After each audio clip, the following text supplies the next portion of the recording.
一开始，咱来关心新北市如德国际学校5年级的老师和学生，伫5月17日时引起台中进行食农教育，严过食饭饱了后，那真像是发生食物中毒案，有上百人吐骨流走北。台中市的食安处昨昏去稽查，嘛检验这做食的这煮食所在环境的卫生，嘛甲食材送验，已经要求提供食食的业者要停止出餐。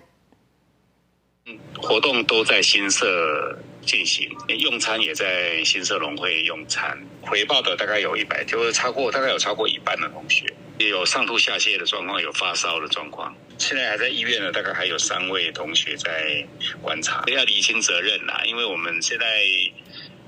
可能卫生局也会介入嘛，卫生单位也会介入，然后去采检体，了解说到底什么食物出现问题。